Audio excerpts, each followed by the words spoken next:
Hay mucho micrófono abierto.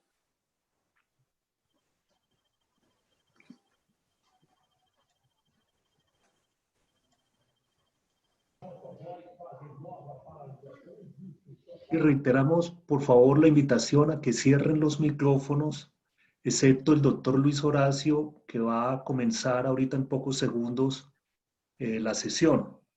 Por favor. Los micrófonos y los videos. Sí. Gracias, doctor Roger. Son las 5 en punto de la tarde. Vamos a dar 5 minutos de gracia para aquellos que están todavía pendientes de conexión. Enterado, presidente. Gracias.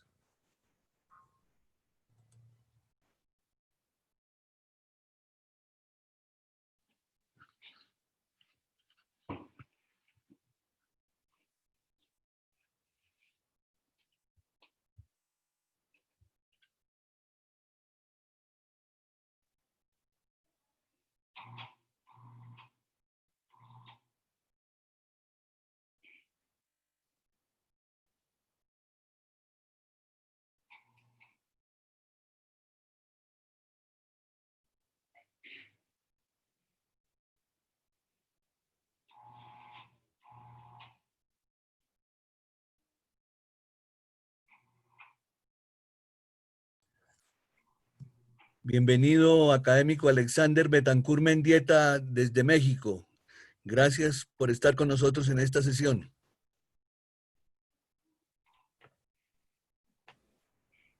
Muchas gracias. Saludos a todos y pues sí, aprovechando la oportunidad de estas posibilidades. Muy amable y gracias por su presencia.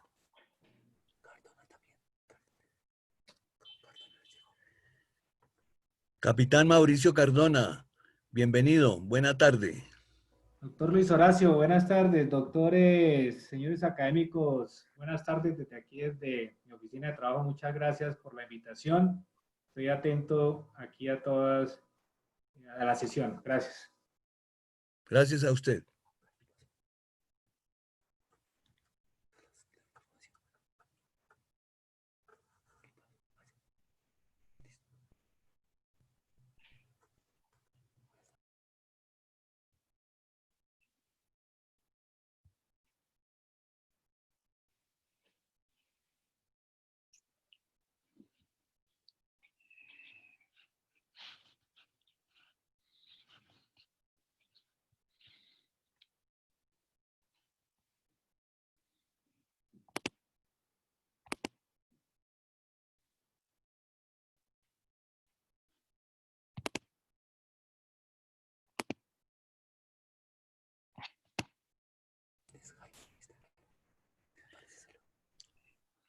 Ingeniero Ovalle, aparece un señor Jaime.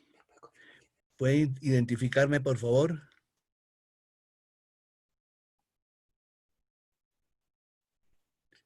Ya, válido, le confirmo. Muy amable, gracias.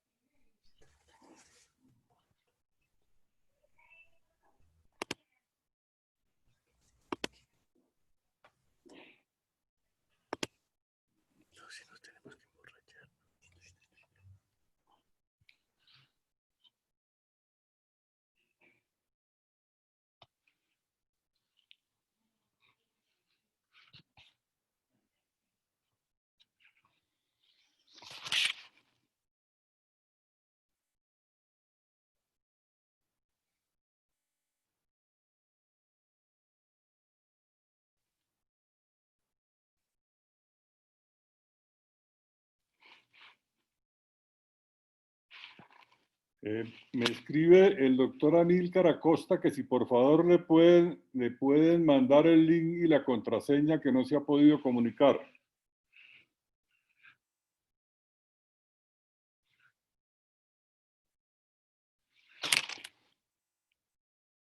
Ya miramos, doctor.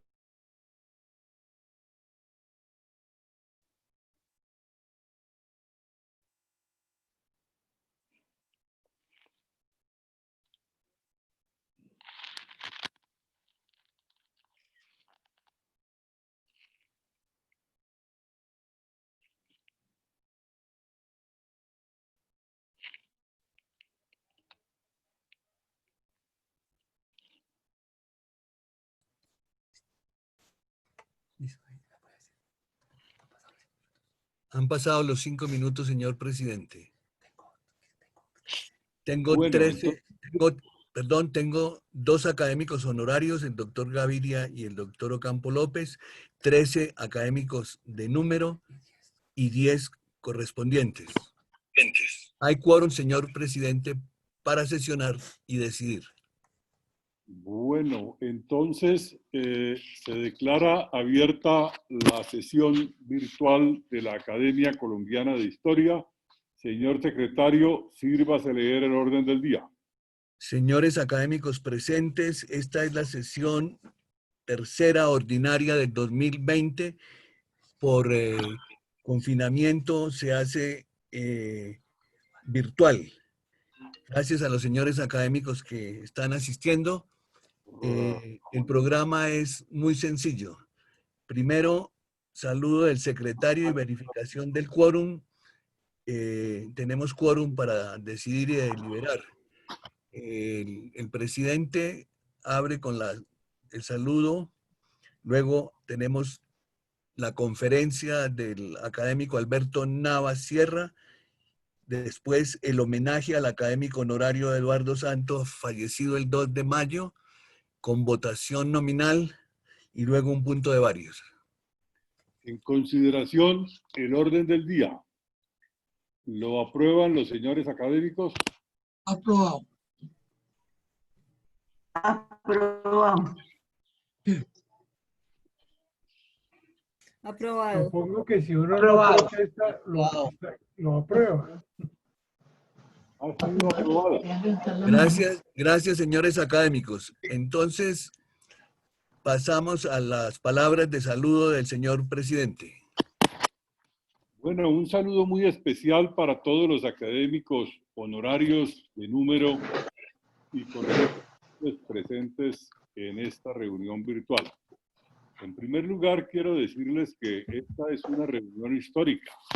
Es la primera vez en 108 años de existencia de la Academia que acudimos a la virtualidad para hacer una reunión no presencial, pero autorizada dentro de los esquemas de las normas dictadas con motivo de la atención de la pandemia por la presencia del virus COVID-19. Entonces, es la primera sesión que se hace de esta manera y les agradezco a los señores académicos porque tenemos registrada una presencia bastante importante por parte de los señores académicos. Realmente, pues debo decirles que en estos meses de confinamiento, la academia ha venido no sesionando, sino trabajando de manera continua, en el sentido en que los miembros de la mesa directiva hemos estado pendientes de todas las actividades que ha habido que desarrollar con motivo de poder mantener, digamos, activa nuestra academia. En estos momentos la academia se está abriendo 3 veces por semana. Va el personal de aseo, va también el director de la biblioteca, el funcionario de la biblioteca, y van también algunos académicos, el doctor Roger, el doctor Altamar, y pues se han estado atendiendo los asuntos urgentes que se puedan evacuar a través de estos precarios sistemas. Estamos igualmente trabajando en todas las publicaciones pendientes para poder entregarlas ahora con motivo de la transmisión de mando una vez sea elegida la nueva mesa directiva. Para hoy precisamente tenemos la presentación de 3 nuevas publicaciones muy importantes todas, y yo creo que vamos completando ese objetivo que nos propusimos desde un comienzo de poder hacer un gran trabajo desde el punto de vista bibliográfico con motivo de la conmemoración del bicentenario de la independencia nacional. Nos correspondía una actividad muy especial y la hemos cumplido, y desde luego ha sido la entidad que más publicaciones ha colocado en el público con motivo de esta conmemoración bicentenaria. Yo quiero leerles unas pequeñas líneas que he preparado como palabras liminares a esta reunión. Apreciados señores académicos, las particulares circunstancias que viven el país y el mundo entero como consecuencia de haber hecho presencia una pandemia denominada COVID-19 ha significado que el gobierno nacional haya tenido que tomar estrictas medidas de distanciamiento social para evitar que el contagio del virus llegue a más personas y pueda proyectar exponencialmente el número de casos, muchos de los cuales terminan en muerte.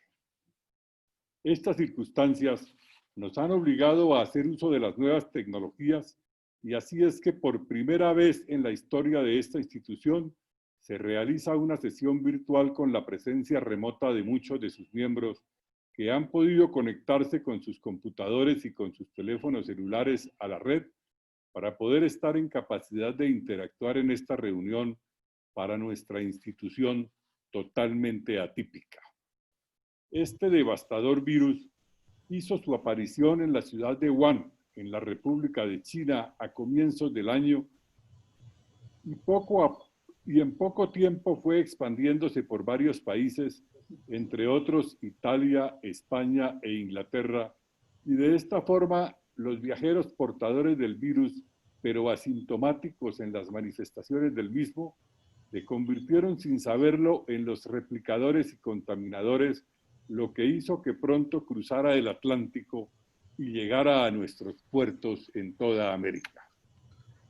En Colombia, el presidente Iván Duque y su ministro de Salud, Fernando Ruiz, le anunciaron al país el 6 de marzo del presente año la presencia del primer caso, de acuerdo con la confirmación clínica dada a una viajera de 19 años que había llegado a Bogotá procedente de Milán.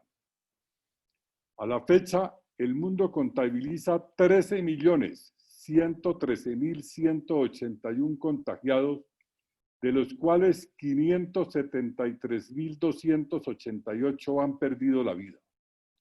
En Colombia, registramos 154.277 contagiados y 5.455 muertes.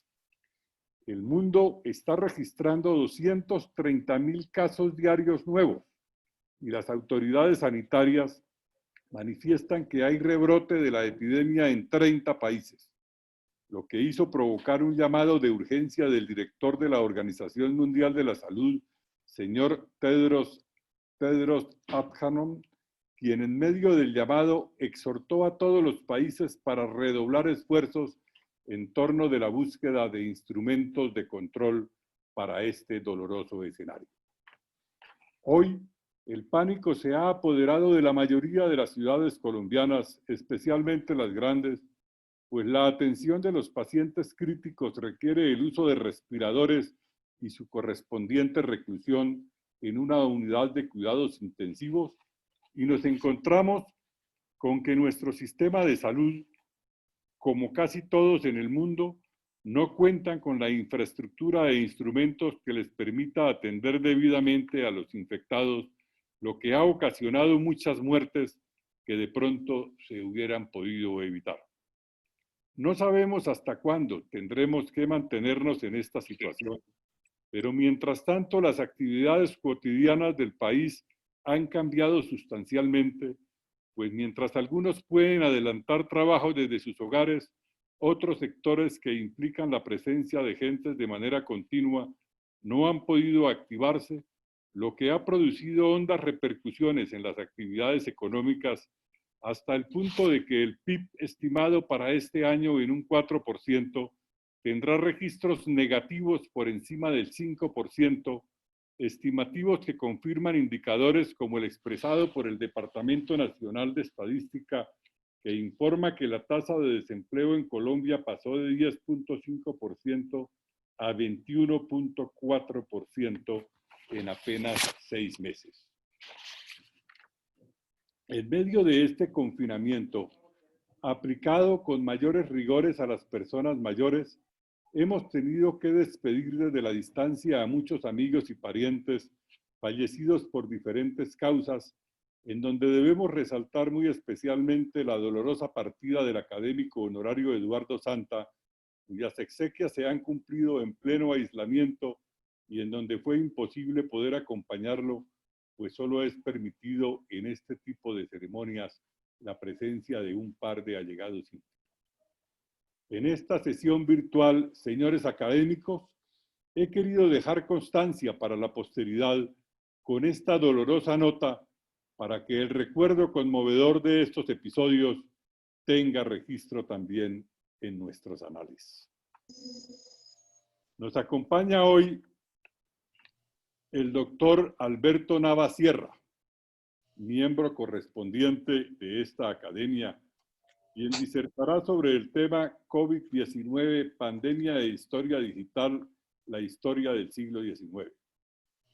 Doctor en Ciencias Económicas, Jurídicas y máster en Sociología del Desarrollo, miembro correspondiente de esta academia, también de la Sociedad Colombiana de Economistas, miembro de la Asociación Complutense de Investigaciones Socioeconómicas sobre América Latina de la Universidad de Alcalá de Henares en España, profesor de cátedra de Henares, España, fue profesor de las Universidades Javeriana, El Rosario, Andes y Jorge Tadeo Lozano, profesor asociado visitante del Centro de Estudios Latinoamericanos de la Universidad de Cambridge y del Instituto Latinoamericano, Universidad de Londres, investigador residente en Europa. El doctor Nava Sierra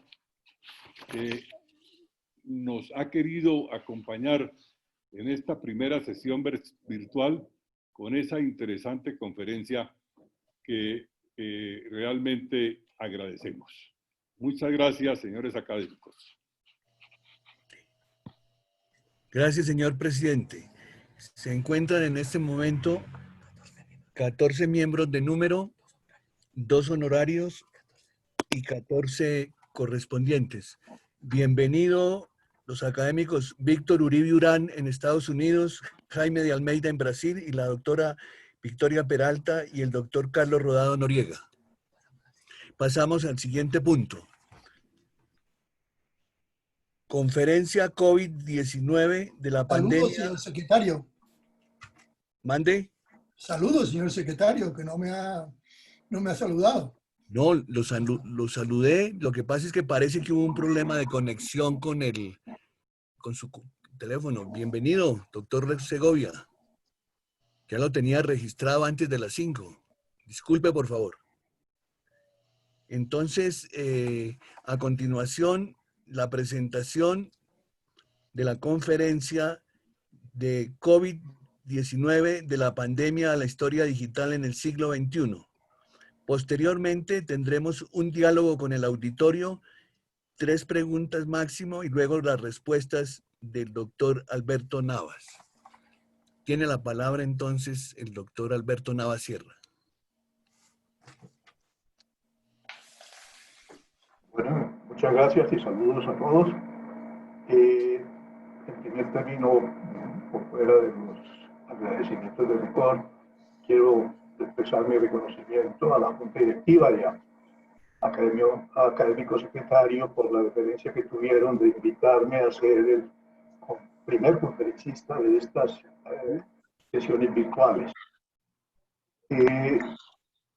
Yo, en realidad, sin mayor pretensión, tengo que agradecerle también al COVID-19, por ello parte del título de mi conferencia, porque gracias a él, pues, entre otros, yo he podido reintegrarme a las sesiones ordinarias de la academia después de 35 años de ausencia por estar residiendo en el exterior.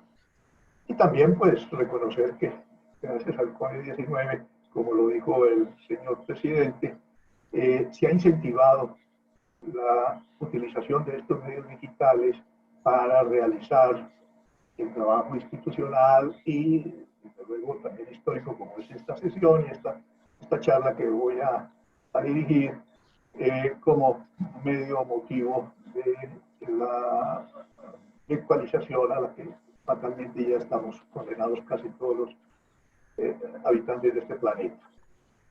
Yo voy a seguir las indicaciones que convinimos con Luis Horacio López sobre hacer una exposición muy general, y ya que el tema puede ser extraño para muchos de ustedes, de manera que a base de ella podamos identificar lo que es y lo que no es propiamente historia digital, y por qué ese papel que yo me he permitido asignarle como el gran vehículo, el gran motor de la historia del siglo XXI.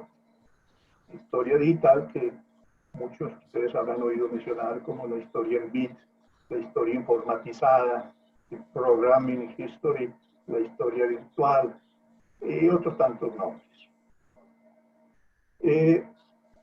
Alberto, qué pena. ¿Nos puede ayudar con su cámara? Es que no lo estamos viendo. Perdóneme. Sí, señor. Gracias, ingeniero Valle.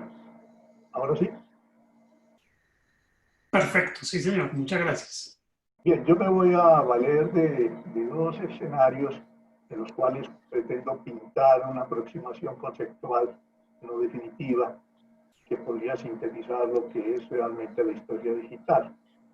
En primer término, esta misma sesión, voy a valerme de esta sesión virtual para identificarla como una actividad típica de historia digital. Estamos usando medios virtuales como es la plataforma Zoom. Hemos hecho una convocatoria que ha sido respondida, y además de las actividades propiamente institucionales de la academia, va a haber un acto, vamos a realizar una actividad netamente histórica como es este debate de la historia digital y su papel en el siglo XXI.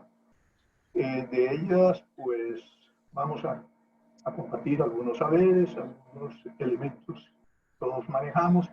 De ella va a resultar lo que se llama un objeto o un bien o un producto digital, como puede ser el acta y luego la transcripción que se haga de la conferencia, que probablemente puede ser colgada o situada en un repositorio virtual, como podría ser la página web de la academia o cualquier otro. O, en su caso, en un medio tradicional, como ha sido el boletín de la academia. Pero es obvio que este tipo de actividad, por más que podría ser caracterizada como propia de la historia digital o del trabajo histórico digital, no agota de manera alguna lo que es la historia digital misma. Entonces me permito hacer pintar un escenario un poco más complejo. Imaginemos que existe un portal que bien pudo haber sido creado o abierto por la misma Academia de la Historia, en la cual cualquiera de sus miembros, sus inscritos o participantes puede acceder, y dentro de ese portal tener un espacio propio de trabajo, una especie de escritorio propio, donde puede desarrollar una serie de actividades típicamente digitales, como es tener acceso a unos repositorios digitales, que pueden ser archivísticos, documentales o bibliográficos, bien sean propios de la academia o a través de ese portal, una especie de pasarela, acceder a cualquiera de la infinitud que hoy hay que existen de repositorios digitales en el mundo, tanto en Europa como en Estados Unidos particularmente, que serían del interés de un investigador latinoamericano. En ese mismo portal, pues yo puedo hacer búsquedas, defino un tema para trabajar, estoy pensando en cualquiera de mis preocupaciones inmediatas como investigador, accedo a alguna serie de búsquedas y el sistema o la plataforma me reporta o me trae, me baja, me coloca una cantidad determinada de objetos digitales, como se llama. Ya pueden ser manuscritos, transcripciones en formato tipográfico, de documentos, artículos de revista, de periódicos, libros, y ese material me lo hago yo para empezar a realizar mi trabajo. Paralelamente, dentro de ese portal, yo puedo disponer de una serie de herramientas que yo podría llamar el taller del historiador, de las cuales yo me valgo para adelantar y realizar el trabajo como un editor de texto propio, que me permite, en la cual voy a empezar a escribir mi texto, adelanto mi texto propiamente tal, hago transcripciones de documentos, incorporo citas bibliográficas, construyo un arsenal bibliográfico y que me va a servir para finalmente documentar mi trabajo finalmente. Y el objeto de todo este ejercicio va a ser el producir un determinado bien o producto digital. Va a ser un artículo de revista, va a ser un libro que yo a su vez, a través de mi mismo portal, coloco en un repositorio propio de la misma academia, de una revista que pudo haber sido creada, que puede ser parte de la plataforma, en otra receptor exterior, en cualquiera de las revistas hoy digitales en las cuales puedo participar o ser convocado para presentar estos documentos o estos libros. Puede ser también una invitación para realizar. Qué raro, ya debería estar activo. Convocar, citar a una conferencia, un taller, un simposio. En fin, puedo darle muchísimas utilidades. Este tal vez sea el modelo o el escenario más elemental de historia digital, que tiene que ver más con el modo tradicional de trabajar del historiador corriente. Es un trabajo individual, tengo un producto que es mío, que yo hago público, que comunico y al cual pues espero que busque determinadas utilizaciones y aprovechamientos. Es decir, hago un valor agregado. Eso es lo que hace uno hoy en día en los medios convencionales y publicando en revistas o en libros. Pero podemos imaginar un poco más, un escenario un poquito más complejo.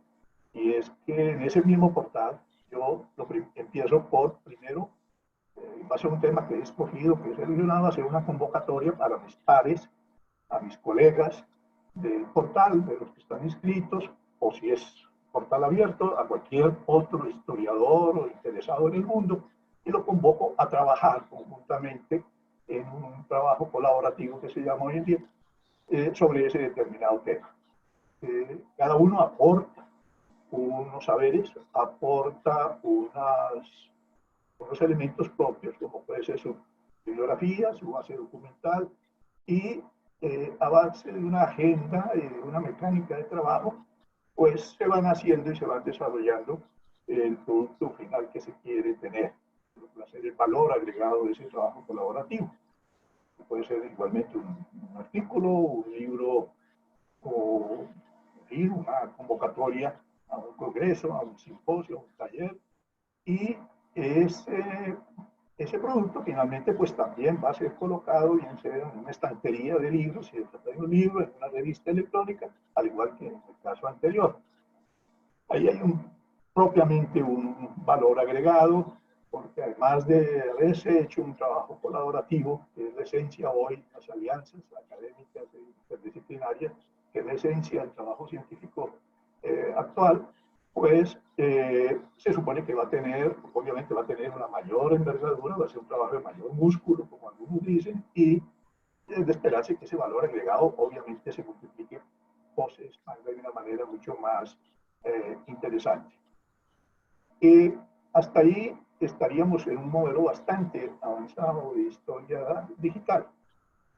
Sin embargo, quisiera tal vez empezar a destacar ya los elementos. Entonces, se hace uso de una infraestructura informática, de unas herramientas de comunicación digital y se genera pues, una producción, un trabajo colaborativo, se generan esos bienes o productos o activos digitales de interés personal y sobre todo conjunto, y se publican y se divulgan a través de la misma red. Sin embargo, tal cual va esa dinámica de historia digital, hay que añadir un cuarto elemento que es la incorporación de lo que hoy se llama, pues, muy conocido por todos, de la inteligencia artificial, que tenemos que cada vez es más inteligencia y menos artificial. Y a través de todas las herramientas y desarrollos que se pueden, y aplicaciones que se pueden lograr a base de algoritmos, producir una historia absolutamente fantástica que a veces cuesta hasta difícil imaginar, y que uno viendo proyectos para mí más quizás avanzado en este momento, que es el de Venecia, la máquina del tiempo, este proyecto conjunto que desarrollaron la Escuela Politécnica Federal de Lausanne, el Archivo Estatal de Venecia y la Universidad Sajonia, para digitalizar todos los fondos del Archivo de Venecia, que equivalen como a 80.000 legajos, y mediante un método especial de escaneo, una nueva gama de escáneres, pudieron hacer esta labor en prácticamente 8 meses. Pasar del manuscrito a la transcripción directa, cosa que no se había logrado hasta este momento, y a base de modelos algorítmicos poder reconstruir, por ejemplo, todo lo que ha sido el desarrollo de la ciudad de Venecia, de cero hasta la época actual. Es absolutamente maravilloso. Es tanto como que el colega Rodolfo Segovio pudiera, mediante una aplicación de inteligencia artificial, algoritmos de esta naturaleza, ver cómo prácticamente de la nada en los respectivos escenarios urbanísticos donde se fueron desarrolladas todas las fortificaciones de defensa del imperio español desde el siglo XVI, fueran brotando una a una de ellas y conformando toda esa red fantástica de fortificaciones en el Caribe hispanoamericano. Y podría a su vez también intentarse y hacerse un trabajo colaborativo para comparar y para mostrar paso a paso virtualmente las diferencias entre la ingeniería militar italiana, que pudo haber servido de base para esos diseños, la española propiamente tal, la francesa o la inglesa. En fin, podríamos hacer una serie de desarrollos absolutamente espectaculares. Esa sería el último elemento, la última caracterización propia de la historia digital. Es decir, y más allá de simplemente utilizar las herramientas o los instrumentos virtuales, informáticos, programas, aplicaciones, medios o sistemas de comunicación, y alcanzar desarrollos de modelos que son realmente espectaculares. No sé cómo voy de tiempo, pero no sé si podría presentar o compartir un par de gráficas o de ilustraciones que pudieran ver esto que estoy queriendo presentar como último desarrollo de la inteligencia artificial. Académico Navas, estamos bien de tiempo. Puede desplegar las sorpresas que nos tenga. Bueno, el anfitrión inhabilitó la función de compartir las pantallas de los participantes, entonces no me deja. Ya puede compartir, por favor. Muy Intente. bien. Perfecto. A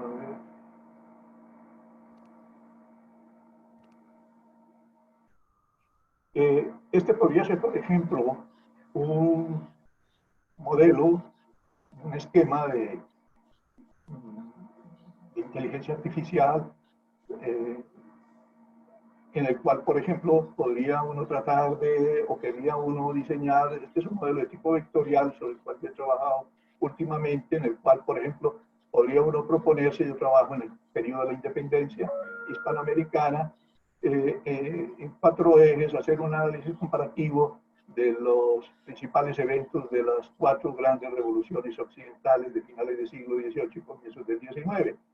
En el eje 1 uno podría representar perfectamente los diferentes, o caracterizar los diferentes eventos de la Revolución Americana, angloamericana. En el eje 2 uno podría representar los eventos de la Revolución Francesa, en el 3 de las diferentes revoluciones panamericanas y en el 4 los eventos correspondientes a la Revolución neogranadina y posteriormente colombiana. Obviamente mediante una serie de algoritmos y ir estableciendo una cadena de integraciones entre el evento 1, Declaración de los Derechos Humanos por la Asamblea Nacional Francesa en 1789, su repercusión en la Revolución Americana y en la Revolución neogranadina, por ejemplo. En diferentes formatos de presentación gráfica, yo podría a su vez meter esto en diferentes contextos de espacio-tiempo en el cuales podría visualizar esto. Pero, en último término, yo lo que podría hacer es obtener una serie de representaciones matemáticas, sí lo son en el fondo, obviamente, porque de la matemática profunda que tiene la inteligencia artificial, me podría presentar gráficos de esta naturaleza. Pero aquí esto sería para gusto o exquisitez de persona altamente metida o involucrada con la inteligencia artificial. Yo, cada punto me reflejaría, pues aquí yo tendría Antonio Nariño, aquí tendría a Marat, a los que fuera, o a Robespierre, a quien haya tenido la iniciativa en esta convocatoria de la Asamblea Nacional Francesa, a Jefferson, el que fuera. Pero lo que sería interesante finalmente para mí era que de ese gráfico, mediante diseños visuales, fuera apareciendo y entreverándose y se pudiera ver como en un video propiamente tal, el señor Antonio Nariño, el señor Jefferson, en su debido momento, en su efectiva contexto, y ver toda la secuencia de la proclamación de los derechos humanos, de la institucionalización de estos principios fundamentales del nuevo orden político que surge a través de las revoluciones americana y francesa. Y centrarme en una, en otra, y poder ver exactamente como en una película de Netflix, exactamente lo que sucedió y lo que aconteció. Esto supone, obviamente, el manejo de una base, de un stock documental, archivístico y bibliográfico, por supuesto, gráficos, grabados, pinturas, óleos y todo, que permita precisamente a esos algoritmos construir o reconstruir esa realidad. Dándole gusto a Foucault, es como que reclamaba que para que la historia sirva para algo, tenía que estar contextualizada o tenía que estar presentalizada, hecha presente en el momento en que se quiere estudiar o se quiere discutir o debatir. Esa sería una revolución fantástica. Aquí en esta última, este es un video, obviamente, de lo que está o refleja esta máquina del tiempo veneciano, en el cual se puede ver exactamente cómo opera un modelo de inteligencia artificial para reconstruir a base de esas archivísticas la formación, el crecimiento y desarrollo urbanístico, arquitectónico, inicial. En el caso de Rialto, Fabio, no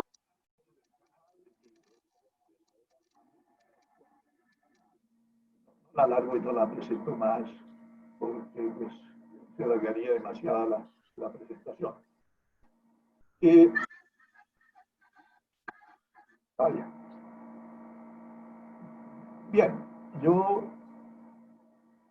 a ver que me perdí aquí de la presentación. Tengo que suspender, ¿no? Dejar de suspender. Ya ahora.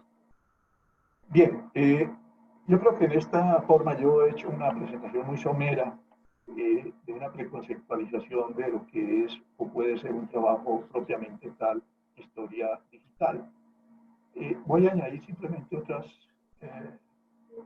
un contrasenso, que no es historia digital en estricto sentido. Suele confundirse historia digital con digitalización. Ahí hay un síndrome de interacción extraordinario. La historia digital no hubiera podido surgir ni aparecer si no hubiese contado con una masa, una big data, como se dice, de una magnitud suficiente como para poder realmente hacer cosas o trabajos realmente valiosos, o de contenido, de valor agregado. El movimiento de digitalización, especialmente en Occidente, ha sido espectacular. Bien sea la línea americana, norteestadounidense, que se centró más en la digitalización con Google, con la Mellon Foundation y con la Carnegie Foundation, se dedicaron a digitalizar básicamente todos los fondos bibliográficos de las grandes universidades americanas y produjeron ese stock maravilloso que es Google Books, que es uno de los grandes tesoros de Estados Unidos. Nadie, muy poquito saben exactamente cuántos objetos digitales, cuántos libros, cuántos artículos de revistas, mapas, ilustraciones, todo lo que hay en ese banco inmenso, en esas granjas de datos de Google. Europa, como lo sabemos casi todos, se orientó más en principio por la digitalización de los archivos. Los archivos españoles, los archivos franceses, los archivos ingleses particularmente. Yo tuve la suerte de estar en ese proceso que comenzó y me tocó poner un granito de arena, me perdonan la modestia, de la digitalización del archivo de India. En algún momento lo podría hasta comentar.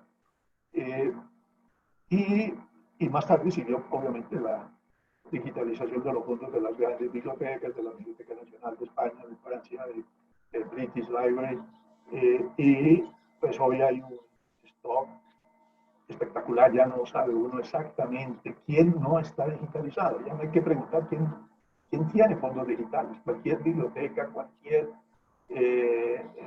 local, casi hasta parroquial, hay o tiene o ha hecho un proceso de digitalización.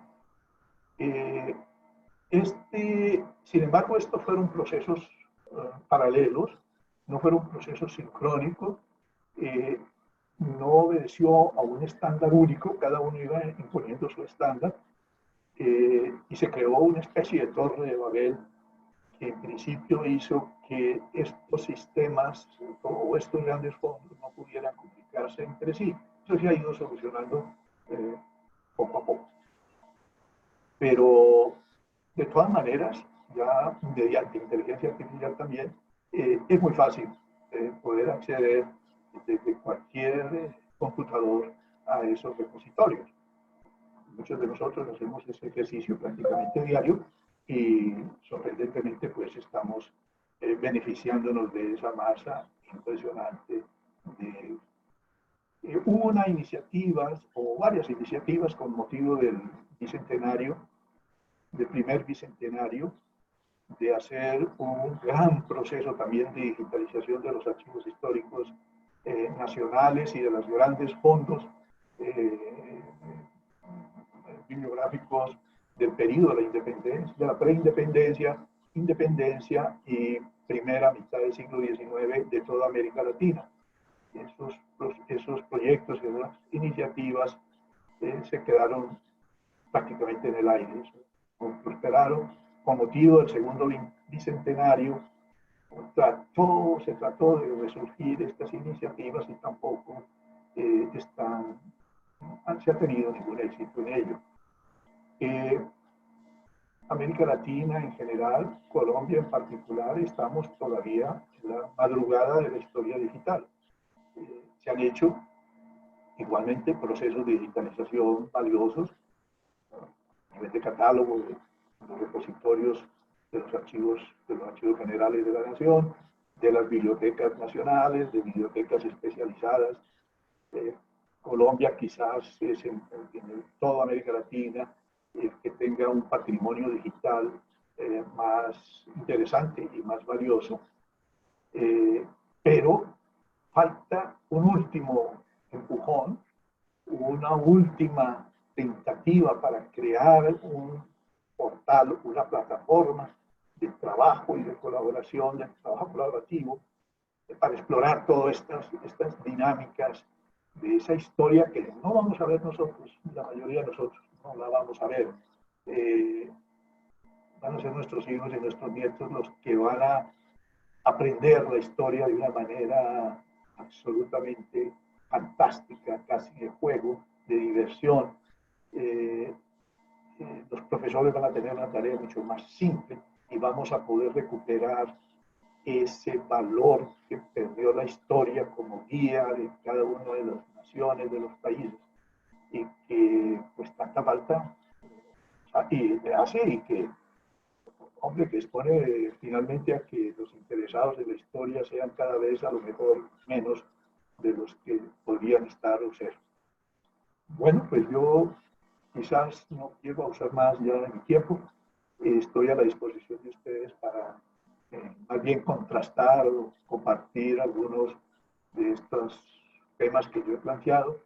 Así cumplimos con que esta sesión sea exactamente una actividad de historia virtual, y es que haya un intercambio de saberes, de experiencias y de intereses. Muchas gracias a todos.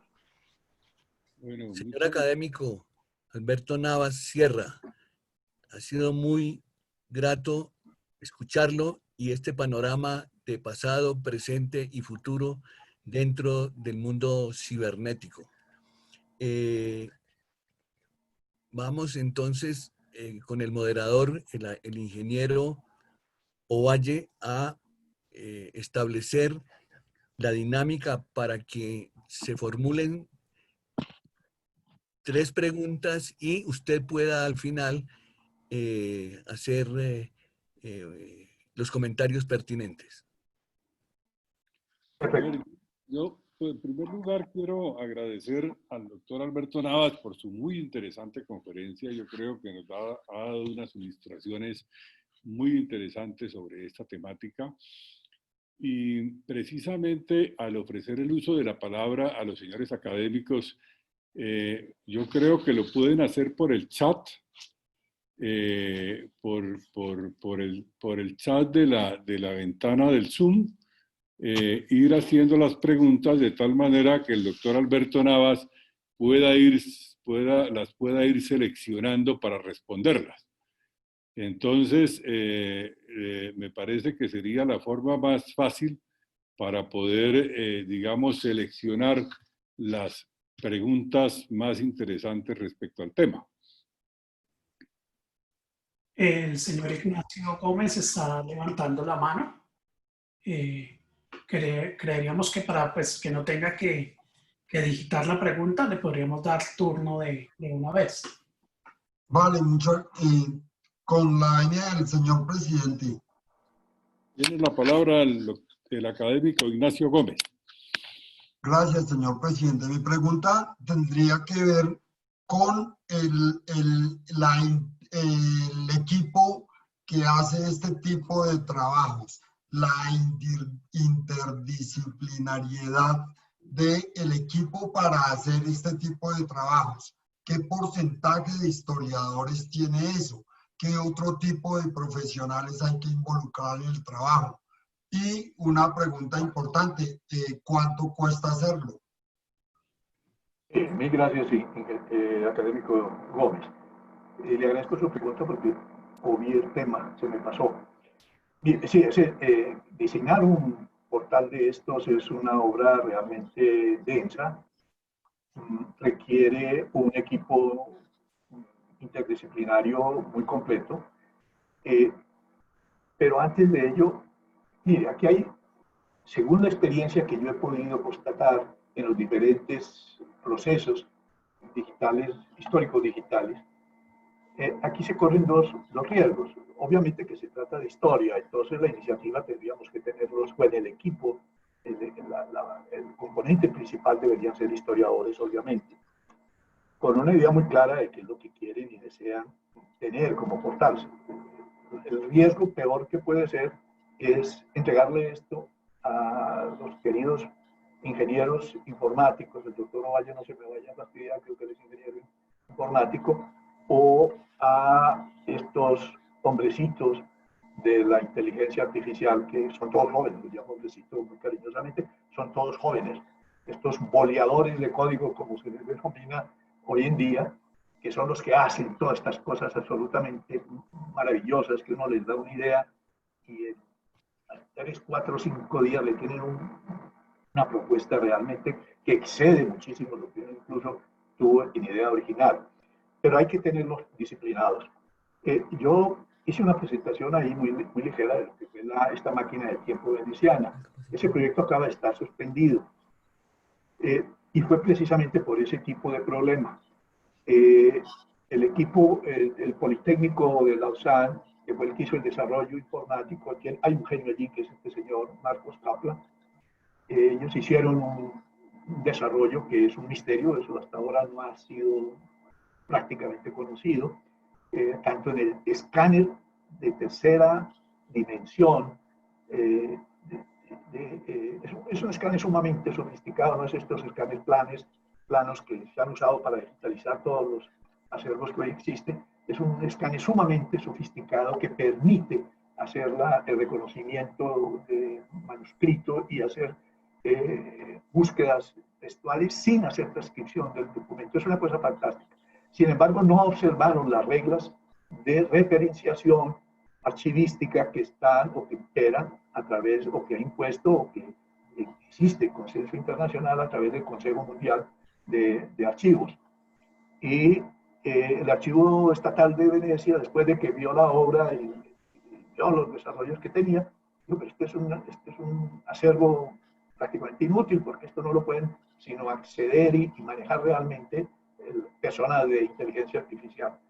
Y han parado el proyecto y van a tener que reconstruir toda la parte, todo el tema de la referenciación documental, de manera que lo que llaman el metadato, que es una descripción topográfica del documento de cada pieza, pueda ser asequible a todo personal, especialmente historiadores.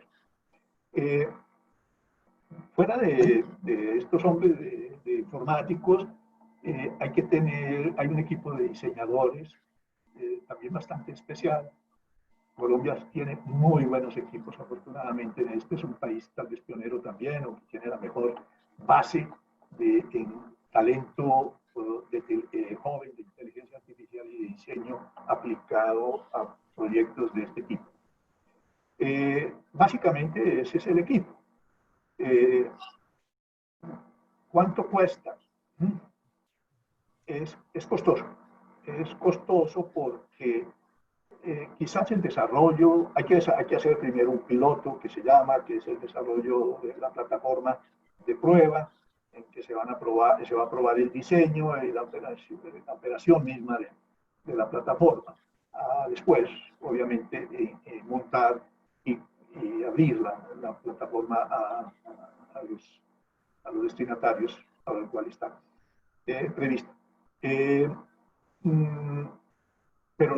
plataforma en sí misma, crear esas herramientas internas de que opere, eso relativamente no es caro. Lo que es caro es dotarla precisamente de todos los componentes que necesita. Por ejemplo, el acervo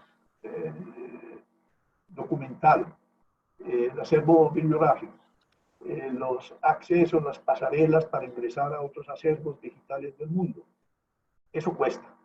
Y obviamente la operación y mantenimiento de la plataforma tiene un costo. Yo no tengo una cifra aproximada. En algún momento participé en calcular para el proyecto latinoamericano cuántos billones de bits o de documentos mismos, de folios, habría que escanear si se llegara a realizar ese proyecto.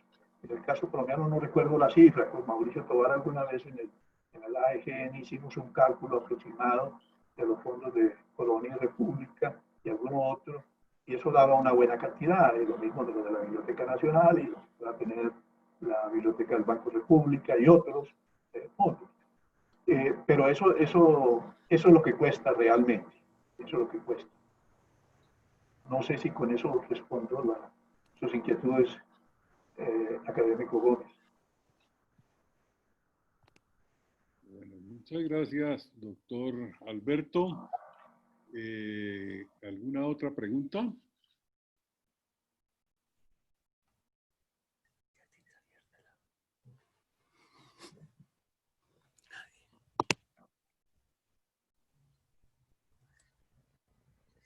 A ver, falta de preguntas, yo puedo... Tiene la palabra. Perdón. Perdone, doctor Durán, ¿no? El señor Efraín Sánchez está levantando la mano. Ah, perdón. Bueno, yo tengo una, no sé si es una pregunta o si es un comentario realmente. Esto, pues, el tema digital en historia, pues abre unos mundos inmensos, obviamente, y es algo que se está moviendo con una velocidad extraordinaria. Sin embargo, pues hay que tener en cuenta las condiciones, obviamente, de cada país. Yo trabajo en la Biblioteca Luis Ángel Arango y he sido testigo de los desarrollos digitales que ha habido allí, lo mismo en la Biblioteca Nacional. Esta coyuntura de la pandemia, pues obviamente ha acelerado muchos procesos y se han incorporado a la biblioteca digital muchísimos materiales, pero bueno, ahí vamos. Lo que yo veo es que hay dos aspectos que son bien interesantes para el futuro del trabajo histórico. Uno es el acceso a las fuentes. Esto, como usted mencionó, la digitalización de repositorios de una enorme cantidad de bibliotecas que ahora están al acceso de los investigadores y que antes no, pues obviamente esto es una arma de doble filo, ¿no? Son dos caras.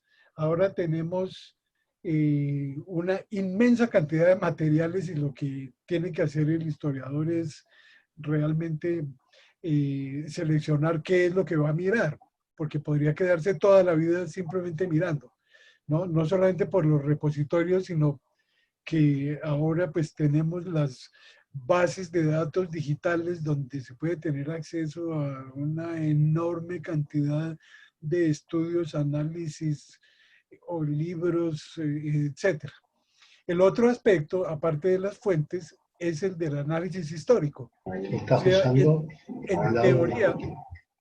en teoría, utilizando inteligencia artificial, un computador o un grupo de computadores podría hacer un análisis histórico sin contar con la asistencia de un historiador. Eso en teoría sería factible. Pero me pregunto hasta dónde eso puede llegar a ser realista, digamos que una máquina puede reemplazar a un historiador en los análisis históricos. Creo que lo puede reemplazar, digamos, el historiador puede usar la máquina y la inteligencia artificial como herramienta para sus análisis, pero veo muy difícil que por lo menos en la situación actual de la inteligencia artificial se pueda reemplazar esa capacidad del historiador para conectar aspectos o datos aparentemente inconexos. O sea, hay cosas que en el estado actual de las cosas una máquina no puede ver. No sé cuál es su opinión a ese respecto. Magnífico, magnífico punto, también se me pasó. Mire, lo que usted dice, tal cual es hoy esa masa impresionante, incuantificada. Yo no he podido ver una cuantificación exacta de lo que está digitalizado de interés para el historiador hoy en el mundo. Es tal la magnitud que el problema es precisamente lo que se llama, no solamente esta torre de Babel de los diferentes sistemas de digitalización y de utilización de esos datos que se creó en un comienzo, sino lo que llaman el abismo o el caos digital o el archivo infinito. Una vez la inteligencia artificial entra, y una de las variantes de la inteligencia artificial es el aprendizaje profundo. Quiere decir que las máquinas aprenden. Ese trabajo, desde la digitalización la hace un robot. La clasificación finalmente la hace otra máquina. El cernido, la jerarquización de todos esos datos. Usted puede entrar, por ejemplo, en un portal como el que yo insinué. Usted puede hacer una búsqueda antes. Me retraigo al trabajo tradicional. Uno contaba iba a escribir algo, un artículo, un libro, y uno contaba con 30 piezas, 50 piezas, manuscritos, archivos, documentales. Eso era un buen stock. Y contaba con no sé cuántos artículos de revista también, y algunos que otros libros. Y bueno, y uno con eso escribía algo, y ahí están los currículos, lo que uno ha hecho y ha publicado. Pero hoy, el momento en que entre a funcionar una plataforma de ese tipo, usted hace una búsqueda y le pueden resultar 3.000, 4.000, 5.000 piezas de archivo. Y le pueden resultar 1.000, 2.000 textos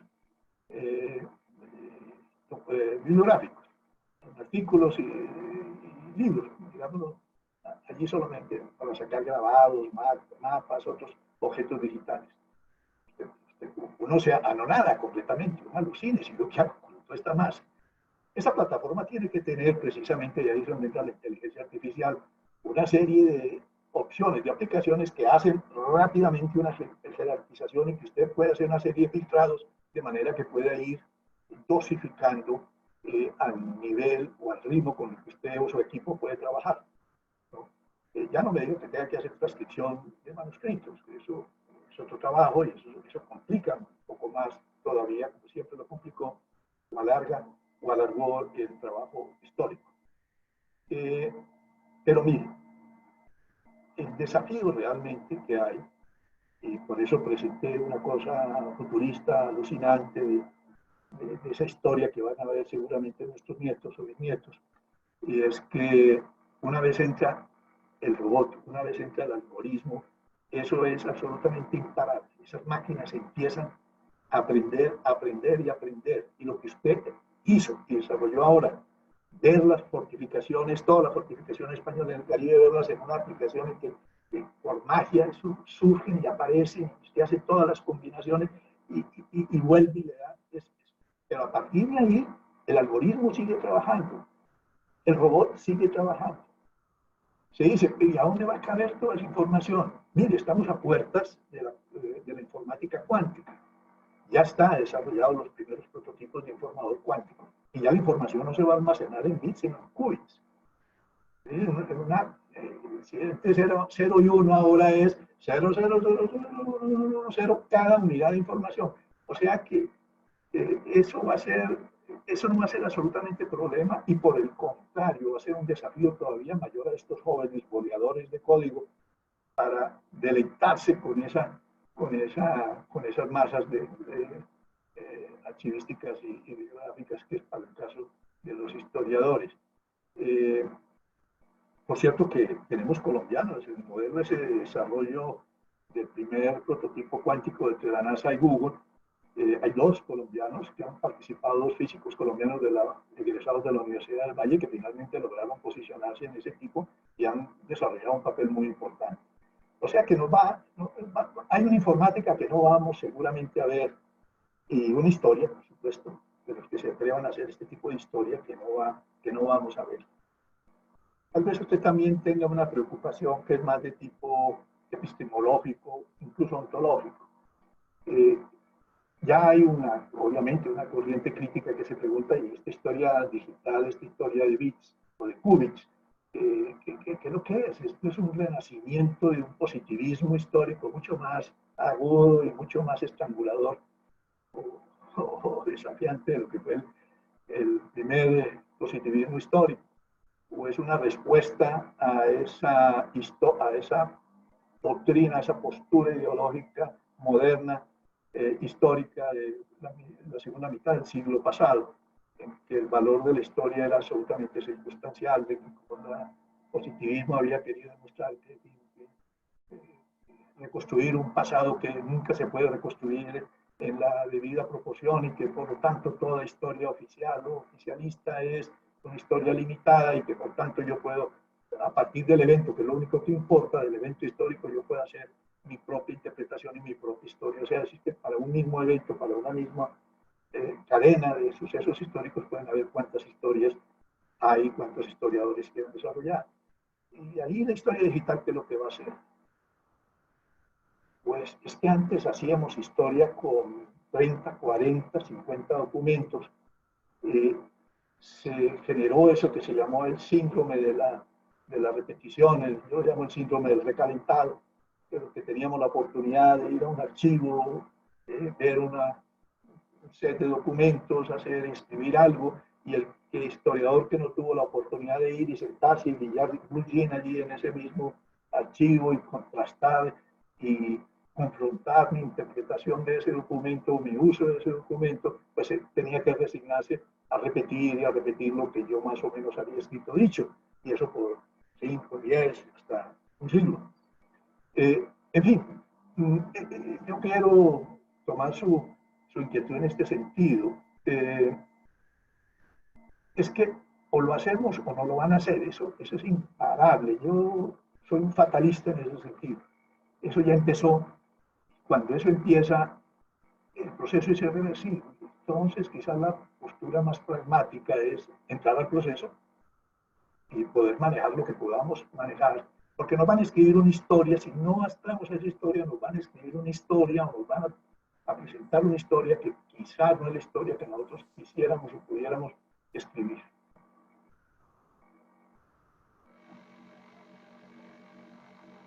También con la venida del presidente. Entonces, estamos a merced de la versión que pague el dueño del robot. Bueno, es uno de los desafíos. Siempre hay opciones, y en eso no existe tal vez una dimensión de modesto, de pequeño. Uno puede empezar con una plataforma relativamente elementalita, pero si tiene un buen equipo de estos jóvenes que son los que van a hacer ese diseño y ese desarrollo, uno puede producir cosas espectaculares. Eso es lo que uno ve. Hoy en día sale una serie de aplicaciones que se desarrollaron con tres muchachos, las desarrollan, y que de un éxito espectacular, y que al término de 3, 4, 5 años están valiendo millones de dólares. Esa es la dinámica. Y bueno, yo vuelvo a mi preocupación. Hay que entrar a eso, hay que meterle el diente en alguna forma. Nosotros, digo, en América Latina, Colombia tiene una buena posición en intentos de digitalización histórica, de historia digital, lo que se está haciendo en la Universidad Nacional. Hay un proyecto que yo no le he podido seguir mucho en la pista, que es bolivariana, granadina, perdón. Ustedes algunos de ustedes la deben seguramente conocer. Ellos hablan ya de tener no sé cuántos millones de imágenes digitalizadas de los archivos de Cauca y algo de Tunja o de Boyacá. La Universidad de los Andes tiene una maestría en humanidades digitales.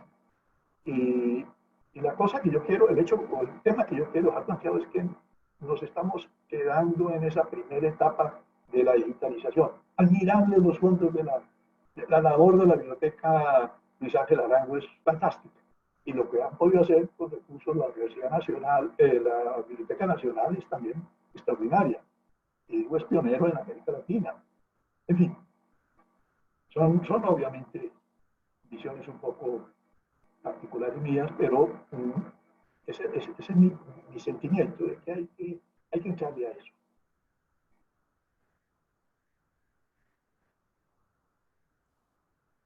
Muchas gracias. Teníamos a la señora Victoria Peralta, pero lamentablemente nos informa que se tuvo que ausentar. No tenemos más personas en este momento interesadas en preguntar. Entonces, Mil gracias a todos. Señor secretario, continúa agradeciendo al académico Alberto Navas. Muy complacido de volverlo a tener frente a frente ante un auditorio tan lejano y heterogéneo gracias al ciberespacio. Usted ha cerrado con dos dimensiones, una de la prospectiva digital y otra de las humanidades digitales. Muy agradecido. Pasamos entonces al siguiente punto, señor presidente, que es la lectura del proyecto de acuerdo de homenaje al historiador. Secretario, perdón un momentico. Es que el doctor Carlos Rodado estaba solicitando el uso de la palabra hace rato y quisiera que interviniera como última intervención antes de continuar con el orden del día. Bien, señor presidente, gracias. Doctor Carlos Rodado tiene la palabra.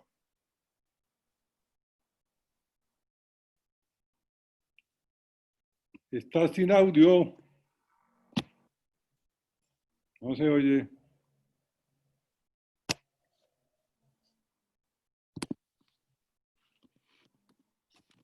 Algo está fallando aquí. Ya damos el audio al doctor Rodado. Aló. Ahora sí, doctor Rodado, lo oímos. Sí. Ya, bueno, no, en primer lugar, pues yo creo que felicitar al doctor Navas. Yo creo que ha sido una explicación profunda que le incendia a uno la imaginación. Él presentó allí unos algoritmos. A mí me da cierto temor de que si esto se deja a ingenieros informáticos, los algoritmos son conjuntos de operaciones sistemáticas y que lógicamente pues al ingeniero se le facilitan las operaciones y esto se hace de manera cronológica. El temor que a uno le asiste es que de repente en este manejo de algoritmos esto se pueda convertir simplemente en un juego de fechas. Es decir, bueno, Revolución Americana, 1776, la francesa en 1789, entonces la una es causa de la otra, y necesariamente no sea así. En otras palabras, que los algoritmos puedan llevar al ingeniero de sistemas a cometer un error que en lógica se expresa con un principio latino, post hoc, ergo propter hoc. Viene después de esto, luego es consecuencia de esto. Ese es un error de lógica que confunde la secuencia cronológica, o sea, el orden temporal lo convierte en un principio de causalidad. Este experimento o estos experimentos yo creo que deberían ser realizados de pronto por historiadores de base, que tengan un conocimiento pues de la historia y del análisis de la historia que lógicamente, como lo decía el doctor Sánchez, no lo puede hacer un computador, el análisis. Y luego que los historiadores se especialicen en ingeniería informática, pero realmente puede ser un peligro dejarlo a ingenieros informáticos que simplemente conviertan los algoritmos en pues una sucesión de fechas exentos del análisis histórico. Era la pregunta que tenía para, ¿no?, el doctor, ¿no?, Tovar. Sí, doctor Rodado, yo estoy de acuerdo con usted, sí. Ese riesgo evidentemente existe. Además que es muy difícil hablar con los informáticos. Estos muchachos no hablan sino en código.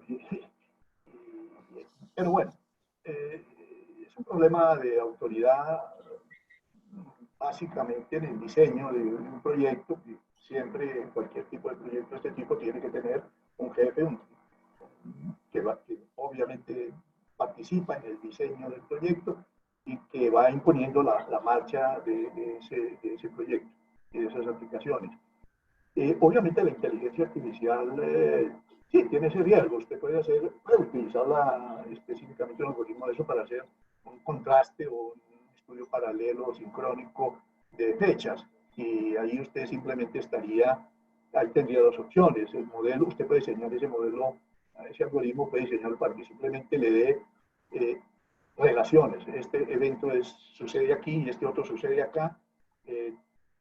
Tiene estos, usted puede hacer que él depure cuáles son las semejanzas y cuáles son las diferencias, precisamente para evitar ese error hermenéutico histórico tan grave que es de la causalidad, en la cual no nos hemos podido poner ninguno de los epistemólogos de la historia. Porque hablar de causalidad en historia es prácticamente, por lo menos de la causalidad física no se puede hablar.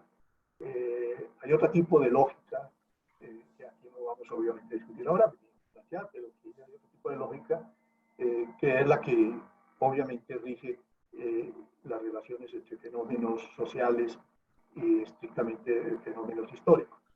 Pero depende exactamente de su interés, de su capacidad y de su autoridad en el diseño del modelo para que ese algoritmo no termine precisamente desbordado haciendo cualquier cantidad de cosas que no, o resultados o productos que no son los que usted quiere.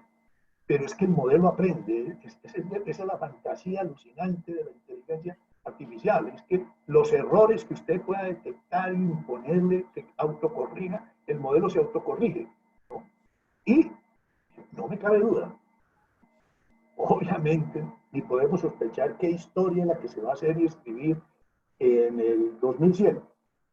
Tataranietos, chornos nuestros serán los que van a tener que enfrentar el problema. Pero esa historia no tiene prácticamente nada que ver con el trabajo típico, tradicional del historiador actual. Eso es lo que más agobia, ciertamente agobia, porque todos nos empezamos, yo fui de los que empecé, pues sí, con la mayoría de todos antes de usar un computador escribimos a lápiz, textos y notas y referencias, y hicimos todo un trabajo de base hasta el producto final, o lo dictamos, o bueno, en fin, usted tiene razón en eso, hay que ser tener una visión también exacta de lo que hay que hacerlo. Yo vuelvo a insistir que no vamos a poder evitar que eso suceda. Bueno, entonces, muchas gracias, doctor Alberto Navas. Realmente su conferencia ha sido muy interesante y pues ha sido también la oportunidad de acercarnos a estos temas que son los temas de moda, sobre todo en estos momentos de pandemia, cuando precisamente las comunicaciones y el ciberespacio ocupan un primer lugar para hacer posible la comunicación entre todas las personas del mundo. Esto es uno de los elementos, sin duda, que ha acelerado la globalización, y yo creo que pronto sería interesante que la nueva mesa directiva de la academia, a elegirse el próximo martes, le pudiera hacer una invitación para que más adelante nos acompañara nuevamente, porque estos temas despiertan especial interés y realmente nos ponen a pensar sobre muchas inquietudes y muchas iniciativas que están a puertas para desarrollarse y para ser auscultadas de tal manera que podamos estar en condiciones de asumir la modernidad y las exigencias del futuro. Muchas gracias, doctor Navas. Realmente muy interesante su conferencia y le agradecemos inmensamente su participación. Señor secretario, continuemos con el orden del día. Permítanme un par de palabras, presidente. Sí, doctor Navas. Simplemente para agradecerle a usted su generosidad y a los demás colegas en participar en esta charla. Y desde luego estoy muy interesado en que podamos volver a conversar ya en una forma más, en otro escenario sobre este tema. Sí, gracias. Muchas gracias. Gracias, doctor. Gracias, doctor Navas. Señor presidente, el tercer punto del orden del día de la sesión es de carácter experimental, como un entrenamiento para la sesión virtual del 21 de julio, en el que se realizará la elección de la nueva mesa directiva. Habíamos convocado a los académicos con un ejercicio que consiste en aprobar el proyecto de acuerdo de homenaje a la memoria del académico honorario Eduardo Santa. Entonces, si usted me permite, yo hago una lectura. ¿Usted ya conoce el texto o considera que se entra a votar?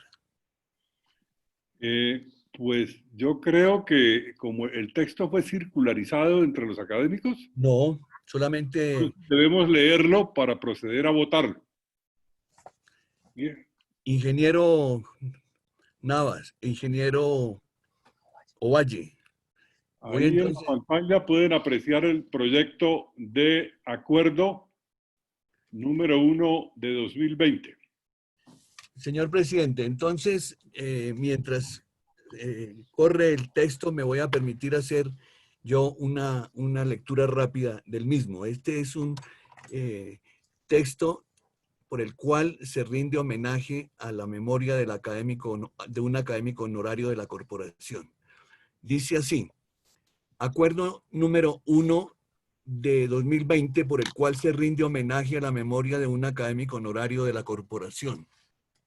La Academia Colombiana de Historia, reunida en sesión virtual hoy 14 de julio de 2020, por exigencias derivadas del actual confinamiento de la pandemia mundial COVID-19 y en consideración a que es propósito de la Academia rendir homenaje en esta sesión a uno de sus integrantes fallecidos y por sus méritos de su trayectoria de vida como se relaciona a continuación.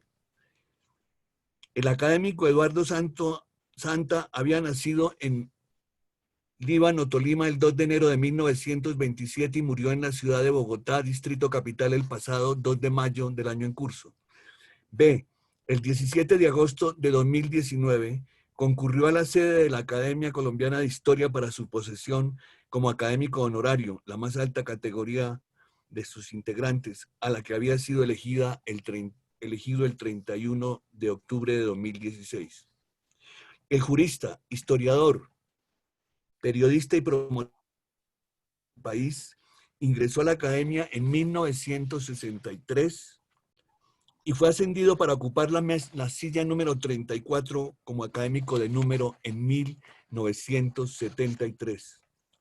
En su trayectoria como académico se distinguió por sus estudios y difusión de múltiples temas de investigación histórica, social, política y cultural, con los que contribuyó a ampliar el conocimiento, entre otros, de los procesos de colonización del territorio colombiano, de los fenómenos de violencia política, los cambios socioculturales y oficios tradicionales, así como su contribución al conocimiento biográfico de líderes políticos de la nación, el análisis sociológico de la trayectoria cultural del país y del municipio colombiano. Más de 30 textos de su autoría fueron publicados en el Boletín de Historia y Antigüedades. Asimismo, en la colección Historia Nacional, el volumen 157, titulado Raíces Históricas de la Cultura Nacional en 2001. y en los bolsilibros 38, López de Mesa y la cultura colombiana en 1995, y el bolsilibro número 46, el libro de los oficios de antaño en 1998. Además, fue profesor del Instituto Superior de Historia de la Academia en la cátedra Instituciones Republicanas. C. Su formación profesional la recibió en la Universidad Nacional de Colombia en Derecho y Ciencias Políticas y se graduó en 1953. Realizó estudios de posgrado en Ciencias Políticas en la Universidad George Washington. Cursó una especialización en Library Science en la Universidad Nacional de Puerto Rico y otra en técnicas de investigación en la Universidad de Columbia. Fue profesor de su alma mater de 1963 a 1966. Director de la revista jurídica de la Universidad Nacional de 1965 a 1976. Contribuyó a la modernización de la Biblioteca Central de la Universidad Nacional como director de 1968 a 1972. Fue rector de la Universidad Central en Bogotá, director del Departamento de Humanidades y catedrático de la Universidad de Bogotá, Jorge Tadeo Lozano. También docente de la Universidad Libre y de la Universidad Pedagógica Nacional. D. Fue director de la Biblioteca Nacional de Colombia de 1972 a 1974 y pasó entonces a colaborar en el recién fundado Instituto Colombiano de Cultura, donde ocupó el cargo de subdirector. Y desde allí impulsó las ediciones de la Biblioteca Colombiana de Cultura, sobre todo en la colección popular de alto tiraje, 50.000 ejemplares. En su trayectoria como escritor de cuento, novela, narrativa, ensayo histórico y crítica literaria, se proyectó como un promotor cultural en la fundación de la Sociedad de Escritores y Artistas de Colombia y también como integrante de la Comisión Nacional de la UNESCO en el fomento de los derechos de autor con su contribución del libro Régimen de Propiedad Intelectual y Derechos de Autor. Colaborador en artículos en publicaciones periódicas tales como Colombia Ilustrada, Revista Arco, Interterre de Francia, Civilización de Bruselas y Revista de Sociología de México. Fue Premio Nacional de Literatura en 1962 y miembro de la Academia Colombiana de la Lengua. F. De su producción literaria y ensayos históricos se destacan La provincia perdida, Sin tierra para morir, Recuerdos de mi aldea, Nos duele Colombia, Introducción a la sociología y otro libro sobre sociología política de Colombia, Arrieros fundadores, Realidad y futuro del municipio colombiano, Bases para una interpretación de los partidos políticos en Colombia, El libro en Colombia, una biografía de Rafael Uribe Uribe y otra del general Isidro Parra, Colonización antioqueña, una empresa de caminos, El mundo mágico del libro, Los espacios del tiempo, Cuarto menguante, Los caballos de fuego, Adiós Omaira, la catástrofe de Armero. Consideraciones en torno a la novela Pax, editada por el Instituto Caro y Cuervo. El ensayo Don Quijote por los caminos de América obtuvo un premio de ensayo en la Universidad de Salamanca en los 400 años de la primera edición del Quijote. ¿Qué pasó el 9 de abril? Las 10 grietas del sistema, Las señales de Antero, El paraíso de los caballos, la obra El pastor y las estrellas, con más de 20 ediciones en Colombia, España y en otros idiomas. En 2018 publicó La pipa del capitán, su última novela. En colaboración en otros libros con títulos Cuentistas colombianos, Historia del siglo XX, La violencia 10 veces contada, entre otros. Fue secretario general del Ministerio de Gobierno en la presidencia de Alberto Lleras y director nacional de Acción Comunal, y en 1975 y 76 fue secretario general de Conciencias. H. miembro de la Academia de Artes y Letras de Nueva York, condecorado con la Gran Cruz, condecorado con la Orden de los Pegasos de Guatemala y la Orden Bicolor de Centroamérica. Fue condecorado con la Gran Orden de la Democracia del Congreso Nacional, la Orden Cacique Calarcá Ibagué y la Orden del Cedro en su ciudad natal. Perteneció a la Academia de Historia del Tolima, tuvo membresía en las Academias Nacionales de la Historia de Venezuela, Ecuador, España, entre otras, y fue miembro asociado de la Sociedad Colombiana de Sociología. Por las anteriores consideraciones, la corporación acuerda. Primero, artículo primero, la Academia Colombiana de Historia deplora la muerte del académico honorario Eduardo Santa, acaecido el 2 de mayo de 2020. Artículo segundo, rendir homenaje a la memoria del ilustre académico con el ceremonial de duelo que establecen los estatutos de la corporación. Artículo tercero, publicar en el Boletín de Historia y Antigüedades en la sección Vida Académica el texto del presente acuerdo, acompañado de una reseña de su producción bibliográfica como académico y escritor. Artículo cuarto, grabar su nombre en la placa de bronce de académicos honorarios y de número que ornará los muros de la sede de la academia. Artículo quinto, comunicar su fallecimiento a las Academias Nacionales de Historia de Iberoamérica, de las cuales fue académico correspondiente, y a la Academia de Historia del Tolima, de la que fue presidente honorario. Artículo sexto, enviar a su familia copia del texto del presente acuerdo de duelo en nota de estilo rubricada por el presidente y el secretario de la Academia. En Bogotá, Distrito Capital, a los 14 días del mes de julio de 2020. El presidente Eduardo Durán Gómez, el secretario académico Luis Horacio López Domínguez. Está leído el proyecto de acuerdo. Se pasaría, señor presidente, entonces a hacer la votación como un entrenamiento a la sesión del 21 de elección de mesa directiva. Muchas gracias, señor secretario. Procedemos entonces a la votación. En la pantalla va a aparecer una ventana en donde debe procederse a aplicar el voto. Entonces, ahí está la ventana, dice votación. Señores académicos, se somete a votación individual el texto del proyecto de acuerdo en homenaje al académico honorario Eduardo Santos y le dan clic en una de las opciones, afirmativo o negativo. E inmediatamente le dan la opción enviar.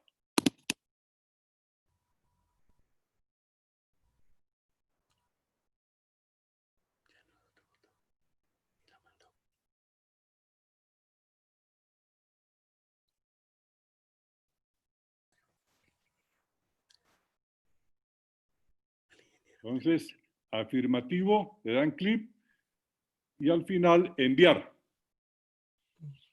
Tenemos en este momento ya 22 personas de 33 que han votado. Bueno, entonces se anuncia que se va a cerrar la votación. Queda cerrada. Resultado, señor presidente. Resultado. Afirmativo 100%, negativo 0%.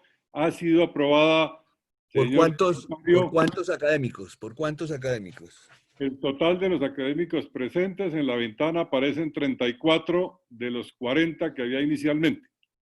O sea, se han ausentado 6. Gracias, señor presidente. Terminada la votación, podríamos pasar al último punto de la sesión. Sí, pasamos al último punto, señor secretario. El último punto de varios tiene dos elementos. Uno, esta es la última sesión ordinaria de esta mesa directiva que termina periodo. Entonces, el doctor Roger Pita, coordinador de biblioteca, va a hacer una corta intervención. Tiene la palabra el académico director de la biblioteca, doctor Roger Pita. Muchas gracias, doctor Durán. Quiero hacer referencia a unas obras que fueron restauradas por la Academia Colombiana de Historia, que hacían parte de su colección y que estaban pendientes por restaurar, decisión que fue tomada desde luego por la Junta Directiva. Con la ayuda del ingeniero que nos está acompañando en este proceso, entonces podemos ver primero aclarar que las obras fueron comisionadas al taller de restauración de Paula Montoya, donde fue intervenida por los restauradores egresados de la Universidad Externado de Colombia. El primero es este retrato del general José María Obando, personal del cual ya la Academia posee un óleo en excelente estado, en el cual Obando aparece en traje civil. En la revisión de las mapotecas de la biblioteca de la Academia se hallaba otro retrato, pero en traje militar, que es el que podemos observar aquí, pintado al óleo sobre tela, carente de bastidor y en un estado de conservación lamentable. El retrato no se encontraba en el inventario de las obras artísticas de la Academia y en los inventarios de la biblioteca apenas hay algunas menciones que hacen pensar que el retrato ingresó a las colecciones entre la década del 60 o del 70. El proceso de restauración involucró entonces un injerto del faltante del soporte, el sentado del color y el reintegro cromático en algunas partes del lienzo. Finalmente el lienzo fue montado en un bastidor de conservación. Si pasamos a la siguiente imagen, podemos ver la obra ya restaurada.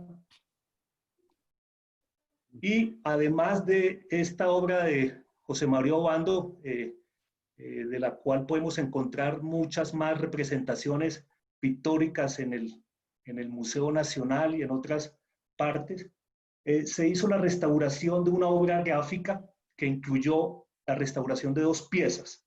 Una de ellas es el retrato del general Tomás Herrera, basado en un daguerrotipo. Si quiere podemos pasar a la siguiente imagen, por favor.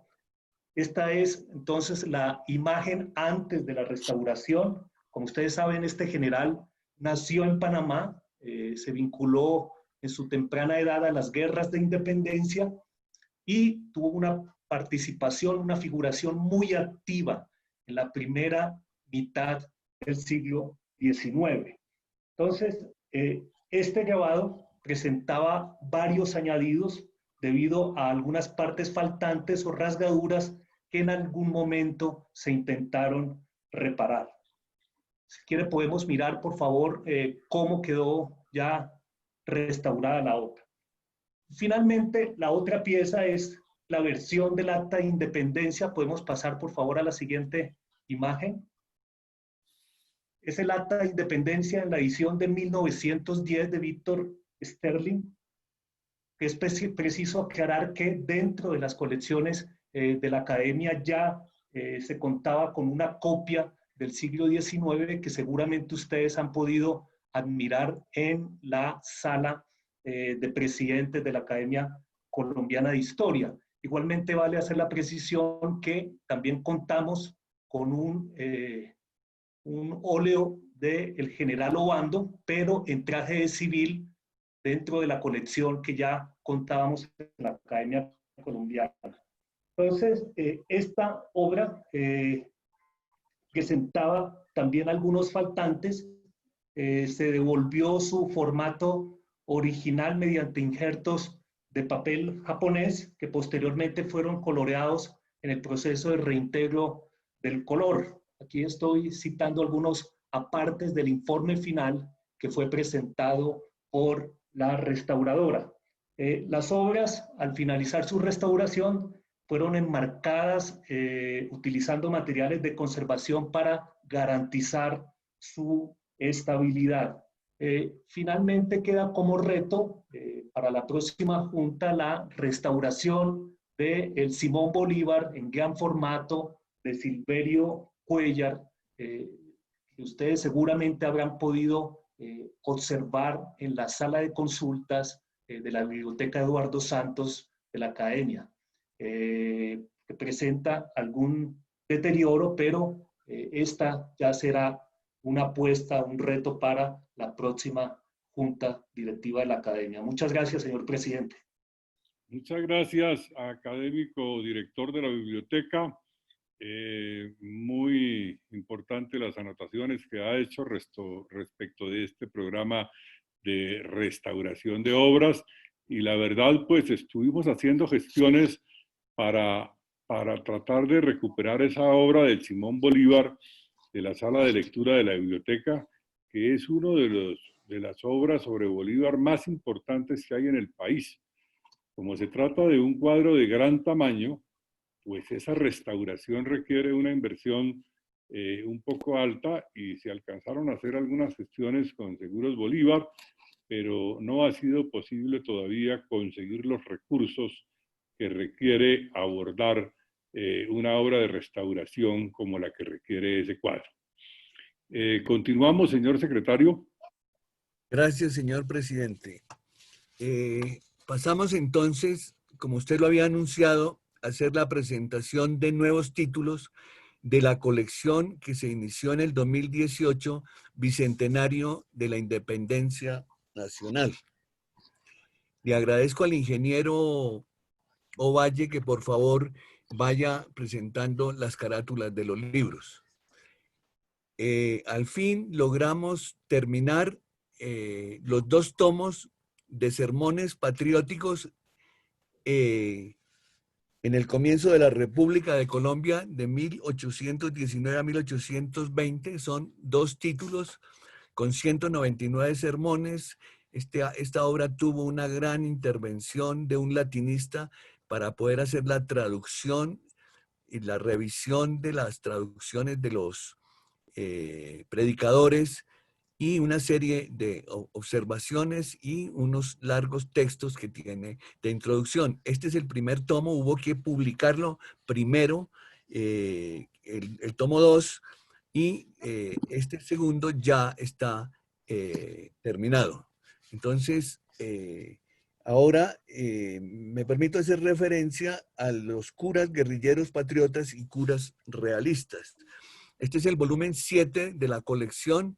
Son una serie de textos tomados de la colección de Historia Nacional de comienzos de siglo, textos y biografías de curas guerrilleros patriotas como Fray Francisco Florido y el coronel Ignacio Mariño, que fue coronel activo en la campaña libertadora, una biografía de el padre Tisnés, y unos textos de curas realistas que se publican en esta obra, que tiene un prólogo del padre Fernán González, quien dirigió la compilación.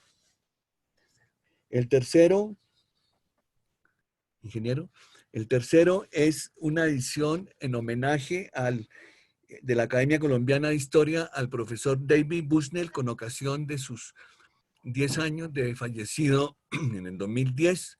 Es una edición nueva, revisada, ampliada, con complementos de su último discurso en la academia, la bibliografía de sus 70 años de vida como historiador, y unos apéndices correspondientes al general Santander que dan el contexto, porque la obra va de 1821 a 1827, entonces la hoja de servicios militares y una nota biográfica de su vida pública, desde su nacimiento 1792 a 1840. Por último,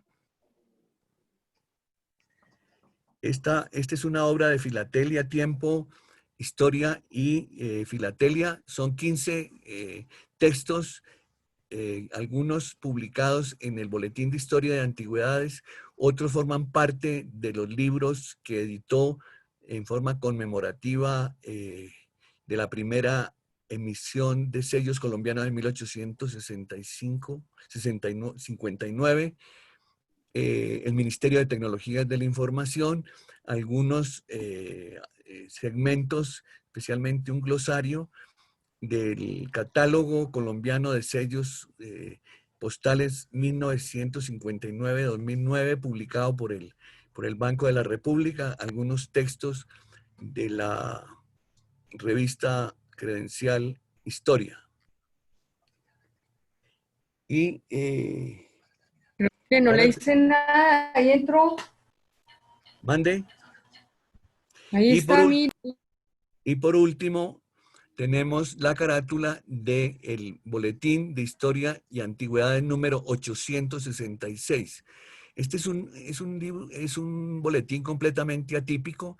Tiene un total de 24 textos donde se acumularon los discursos de posesión, de recibimiento de académicos de número del primer semestre de 2018, pero habían unos textos que habían estado retardados en su publicación, de manera que estamos haciendo unos ajustes actualmente sobre las imágenes, los gráficos del artículo de posesión del economista José Antonio Campo, que el diagramador hizo muy pequeños y son prácticamente ilegibles, de manera que este texto también moja tinta esta semana.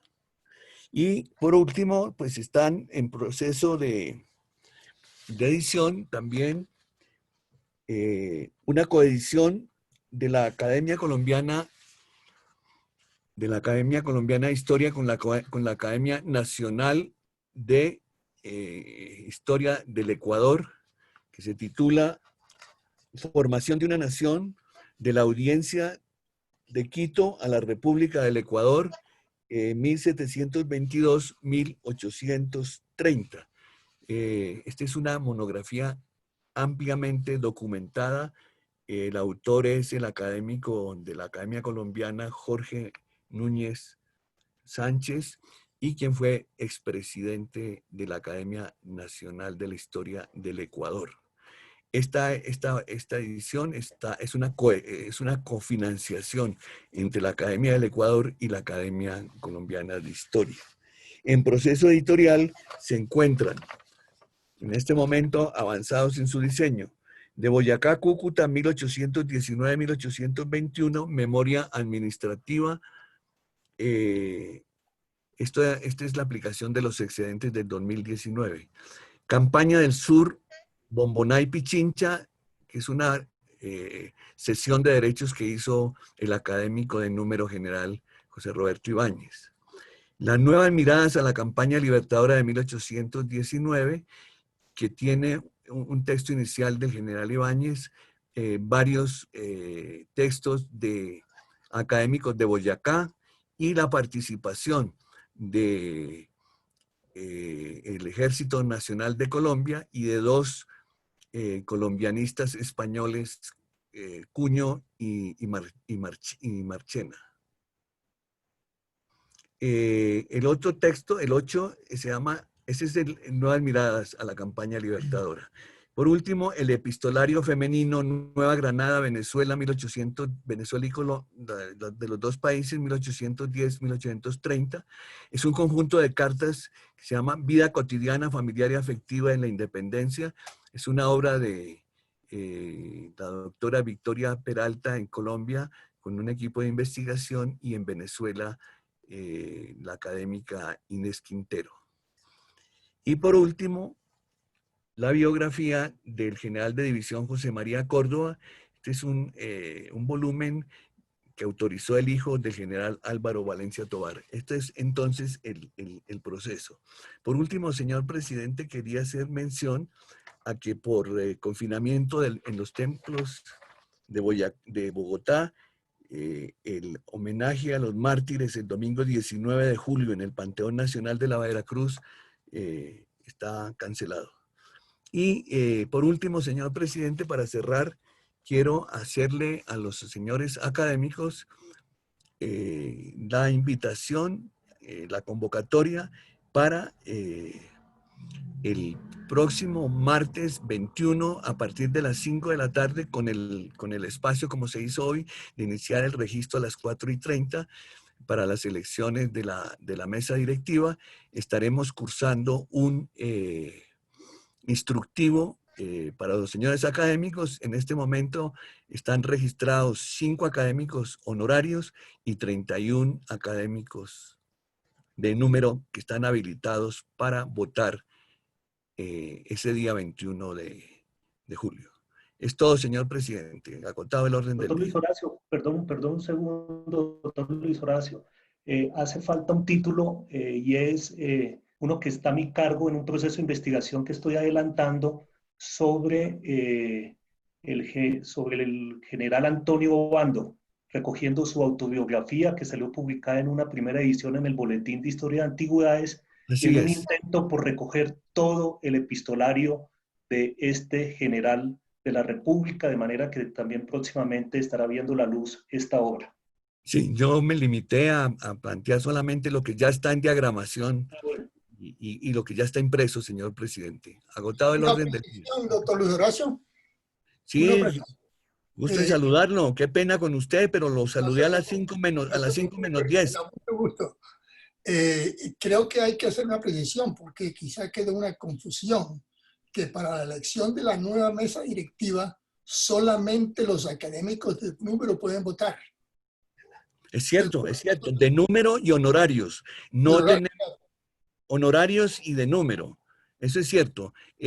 No hay eméritos ni nombrados ni posesionados, que serían las 3 categorías. Eso es válido. Vamos a enviar precisamente un instructivo donde está eso delimitado. Gracias por la aclaración. Completamente válida. Pero esto no quiere decir que los académicos correspondientes puedan asistir a la sesión sin uso de voto. Pero están habilitados 5 académicos honorarios y 31 numerarios posesionados, que son los que están habilitados para votar el próximo 21 de julio. Gracias, doctor Segovia, por su aclaración. Muy válido. Muchas gracias nuevamente al conferencista, doctor Alberto Navas, por su magnífica intervención. Muchas gracias a los señores académicos que han intervenido y desde luego a todos los que han participado de esta primera reunión virtual. Realmente nos encontramos con que seguramente extrañamos las bellas instalaciones de la academia, la imponencia de nuestro salón de sesiones y desde luego el poder encontrarnos personalmente con cada uno de los académicos asistentes a la reunión. Pero por otro lado, también debemos destacar que a través de esta reunión virtual es posible congregar aquí, a través de este medio, a todos los académicos residentes fuera de Bogotá, no solamente en las distintas ciudades de Colombia, sino también en el exterior. Esperamos que en las próximas reuniones puedan vincularse de manera más estrecha a este tipo de reuniones virtuales. Y de todas maneras quiero destacar que asistieron 40 académicos, un número bastante importante, de los cuales había 15 académicos de número. Entonces, la reunión, como reunión inicial y como reunión experimental para este medio virtual, yo la considero que fue un éxito, gracias a la contribución de ustedes, al interés que manifestaron en apoyar este medio de reunión a través de la virtualidad. Entonces, agotado el orden del día, se levanta la sesión. Muchas gracias por su asistencia. Gracias a todos los señores académicos que han participado, especialmente los académicos de fuera de Bogotá, en Estados Unidos, en México, en Brasil, y desde Cartagena a Jorge Villalón, que no lo pude nombrar, y al doctor Fernando Mayorga, que parece que estaba también registrado, y estaba también la asistente. ¿Listo? En Barranquilla, Jorge Villalón en Barranquilla. En Barranquilla, así es. Bueno, que tengan una feliz noche, señores académicos, y muchas gracias de nuevo. Gracias, don Eduardo. Gracias. Horacio. Muchas gracias, señora. Gracias a todos. Gracias a todos. Cordial saludo. Gracias. Saludos. El agradecimiento a los técnicos también. Gracias, doctor Navas. Muy amable. Nos retiramos.